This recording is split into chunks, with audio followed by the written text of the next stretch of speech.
लोकसभा चुनाव के बीच नेताओं की बयानबाजी बेलगाम होती जा रही है। अब कांग्रेस के वरिष्ठ नेता सलमान खुर्शीद की भतीजी और सपा नेता मारिया आलम खां का एक विवादित बयान सामने आया है। फरीदाबाद में इंडिया गठबंधन प्रत्याशी डॉक्टर नवल किशोर शाक्य के समर्थन में कांग्रेस के सपा के स्थानीय नेताओं की मौजूदगी में जनसभा में वो जिहाद का नया मुद्दा उठा गई। कांग्रेस के वरिष्ठ नेता और पूर्व विदेश मंत्री सलमान खुर्शीद मौजूदा में कायमगंज के अल्पसंख्यक बाहुल्य इलाके में सभा में करने पहुंचे थे। वहीं उनकी भतीजी और सपा नेता मारिया आलम खां ने कहा कि अल्पसंख्यक समुदाय के सामने मौजूदा हालात में वो जिहाद करना बेहद जरूरी है। मारिया आलम खान ने अपने बयान में कहा कि बहुत जल्दबाजी ना करके बहुत खामोशी के साथ एक होकर वोटों का जिहाद करो, क्योंकि हम केवल वोटों के जिहाद कर सकते हैं। इसी से हम इस संघी सरकार को भगाने का काम कर सकते हैं।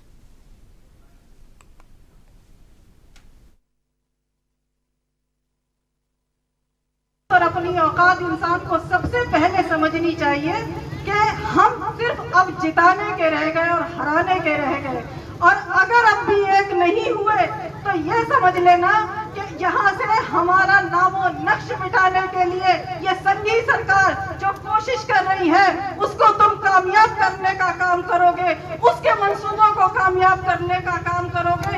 इसलिए बहुत अकलमंदी के साथ, बहुत जज्बाती ना होके, बहुत खामोशी के साथ एक साथ होके वोटों का जिहाद करो, क्योंकि हम सिर्फ वोटों का जिहाद कर सकते हैं और इस संघी सरकार को भगाने का काम कर सकते हैं। बहुत शर्म आती है जब मैंने आज ये सुना कि कुछ मुसलमानों ने आज यहाँ पर बैठ के मुकेश राजपूत की मीटिंग कराई।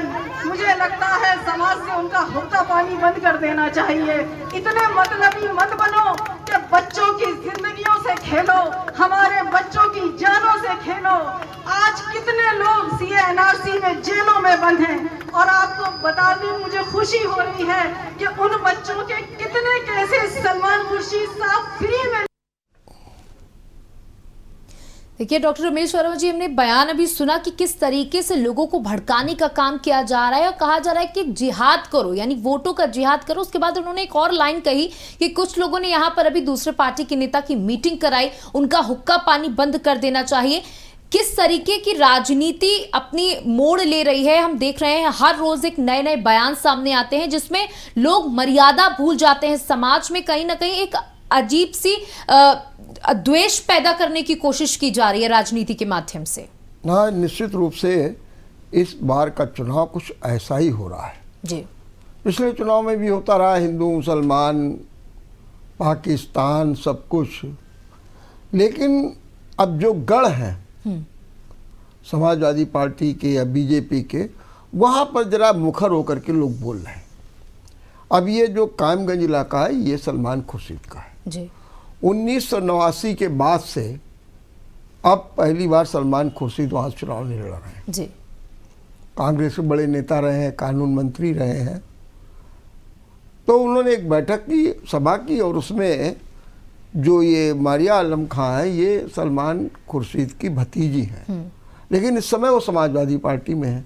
तो उन्होंने ख़ास तौर से मुसलमानों को एकजुट होने के लिए कहा और कहा कि आप लोग करिए वरना आगे क्या होगा, और बच्चों के लिए करिए, मैंने पूरी तरीके। वो कहते कहते उन्होंने कहा जब वोट का जिहाद करिए। तो जब वोट जिहाद की बात उन्होंने कही तो लोग थोड़ा सा सभा में रही, ये क्या बोल दिया इन्होंने, वोट जिहाद। तो खैर सलमान खुर्शीद ने तुरंत सफाई दी, क्योंकि मालूम था। उन्होंने कहा देखिए जिहाद शब्द का जो है गलत अर्थ लिया जाता है, लेकिन जिहाद माने होता है संघर्ष, संघर्ष करना। तो जो मारिया आलम खान की बात है वो ये है कि वोट का संघर्ष कीजिए ताकि जो इनकी इच्छा है कि जो संघी सरकार है वो चली जाए और एक बिना नफरत की, मोहब्बत वाली, भाईचारे वाली, समावेशी सरकार जो है कायम हो जाए। तो उनका इनका मतलब केवल ये है। लेकिन फिर भी जब जिहाद शब्द जहाँ कहीं आ जाता है ना, तो फिर राजनीति बदल जाती है। बिल्कुल। तो इसीलिए इस जिहाद शब्द को लेकर के आज काफ़ी चर्चाएं हैं कि बताइए वोट जिहाद कह दिया गया। तो ये है, और चुनाव में ऐसा हो रहा है, रोज नई नई बातें खुल करके सामने आ रही हैं। तो ऐसी स्थितियों में चुनाव बिल्कुल ध्रुवीकरण की ओर जा रहा है, ध्रुवीकरण हो रहा है चुनाव का।